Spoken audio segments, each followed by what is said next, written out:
c'est un grand qui me l'a donné. Et je l'avais affiché, et genre au bout de 2 jours, il a disparu, tu vois. Je sais très bien comment il a disparu. Maman, c'est pas très cool. Salut, c'est Chaga, et voici mes bases pour Melty.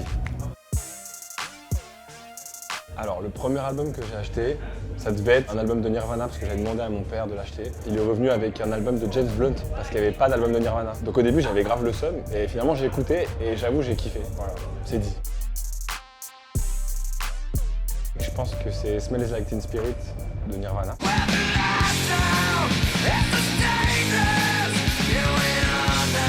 C'est là où j'ai pris la gifle. Ou alors peut-être Chop Suey de System of a Down.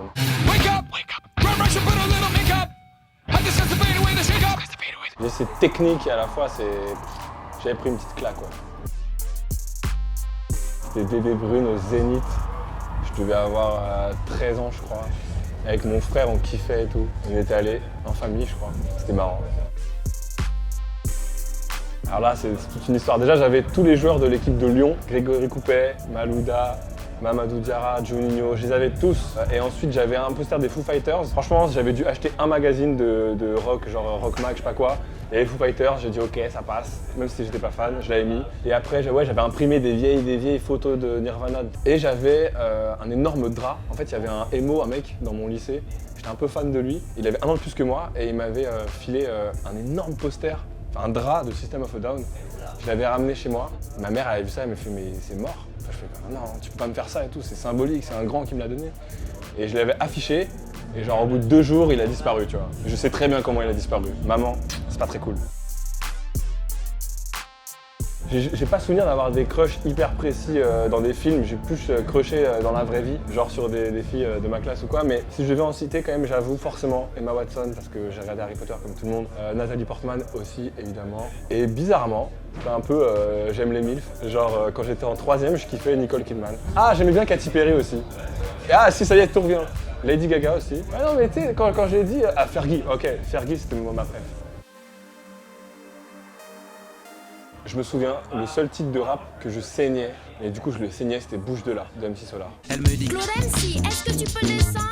j'ai pris mon magnum, j'ai du mal comprendre. Je trouvais ça tellement drôle, genre je rigolais tout seul dans ma chambre. Des paroles, je trouvais ça incroyable. Parler de clochard et tout, je trouvais ça... Enfin moi ça me faisait trop de gaulerie à l'époque, j'étais là, putain, c'est trop drôle comme parole.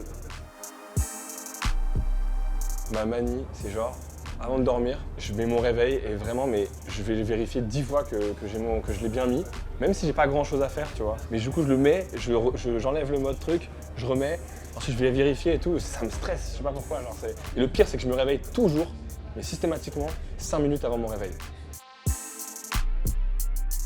J'ai fait récemment un blind test dans un bar là, avec les génériques de dessins animés, j'ai tout baisé. Franchement, Bob l'éponge, j'ai kiffé. Titeuf, c'était incroyable. Sinon South Park en vrai, South Park.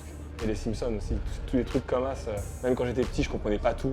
Et c'est ça qui est ouf, c'est que c'est un dessin animé, quand t'es petit, tu comprends pas tout, mais tu rigoles. Et après, quand tu grandis, tu te rends compte que c'est incroyable.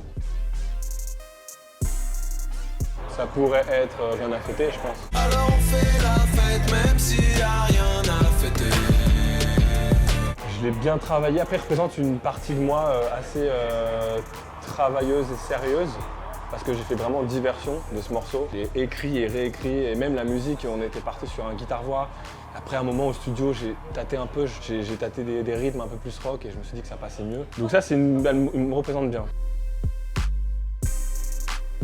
Déjà, je suis plus team bosser avec des Français parce que ma carrière, elle va se faire ici. Je sais que le mec qui fait les prods de Bécard, j'aime beaucoup, Lucci. Passe en guette, on dirait que je passe un test. Je passe différent, je passe différent. Donc j'aimerais bien bosser avec lui. Sinon Ryan Coffey aussi, le mec qui a fait les prods de Luigi. J'aimerais grave bosser avec lui. Donc là plus des producteurs, après feat de rêve, bah moi je suis assez ouvert. J'écoute plein de trucs, mais là tout de suite ouais je te cite L'Homme Pâle, Luigi. J'aime bien Matmata au conditionnel. Mais il semblerait bien que je vous aime.